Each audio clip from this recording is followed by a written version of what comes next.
Friends, எல்லாரும் எப்படி இருக்கீங்க? இன்னைக்கு ஏஆர் முருகதாஸ் சார் பற்றி பார்ப்போம். மதராசி படம் வந்திருக்கு. அவர் டைரக்ஷனில் வந்த வெற்றி படங்கள் தமிழ் சினிமாவை பார்ப்போம்.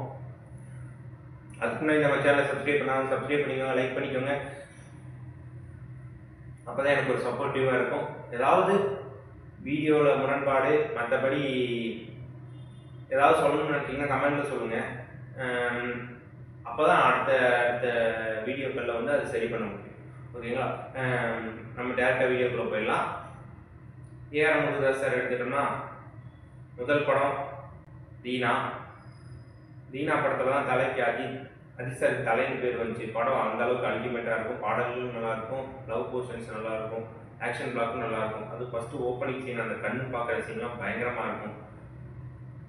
கண்ணாடி கிளாஸில் கார் கண்ணாடி கிளாஸை உடச்சிட்டு அந்த ஒரு கண்ணை காட்டுற விதம்லாம் பயங்கரமாக இருக்கும். ரெண்டாவது படம் ரமணா படம் வந்து கேப்டனுக்கு ஒரு பயங்கரமான படம். கேப்டன் சார் அந்த முன்னாடி அது மாதிரி கான்செப்டில் பார்த்ததுலாம் நான் ரமணா படத்தில் பார்த்தோன்னே உண்மையாகவே மறந்துட்டேன். அந்தளவுக்கு படம் பயங்கரமாக இருக்குது. இந்த நாட்டோடைய தலையெழுத்தை மாத்திர சக்தி ஸ்டூடெண்ட்டுக்கு தான் இருக்குங்கிறத ஒரு ஆழமான கருத்தை சொல்லியிருப்பார் படத்தில். அடுத்து வந்து கஜினி. சூர்யா சாருக்கு ஒரு மிகப்பெரிய கம்பேக் மூவி. நம்ம கஜினியை பற்றி சொல்லவே வேண்டியதில்லை. படம் வந்து சாக்லேட் பாயாக இருக்கிற சூர்யாவும் சரி, மொட்டை அடிச்சுட்டு வர ரகடு சூர்யாவும் சரி பயங்கரமாக நடிச்சிருப்பாங்க. படம் சூப்பராக இருக்கும்.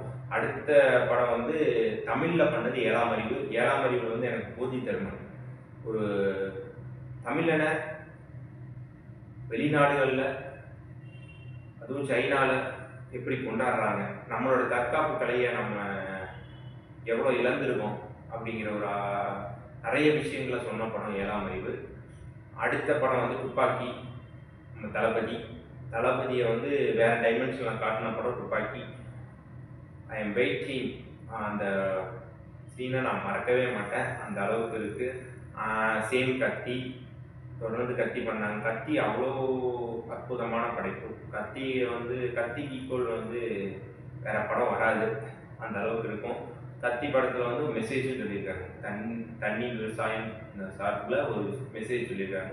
அடுத்து வந்த படம் ஸ்பைடர் படத்தில் எனக்கு எஸ்ஏ சூர்யா சாரோட ஆக்டிங் தான் பயங்கரமாக பிடிச்சிருந்துச்சு. ஸ்பைடர் படத்தை வந்து எஸ்ஏ சூர்யா சாரோடைய அந்த சுடலைங்கிற கேரக்டர் செம்ம. அடுத்து வந்த திரைப்படம் வந்து சர்க்கார் வந்து கமர்ஷியல் எலமெண்ட். தர்பாரும் கமர்ஷியல் எலமெண்ட். அடுத்து வந்து ஹிந்திக்கு போயிட்டாரு. இப்போ ரொம்ப நாளுக்கு அப்புறம் மதராசியில் திரும்பி வந்திருக்காரு. மதராசி படம் நல்லா இருக்கு. நல்ல அதுலேயும் ஒரு மெசேஜ் இருக்கு.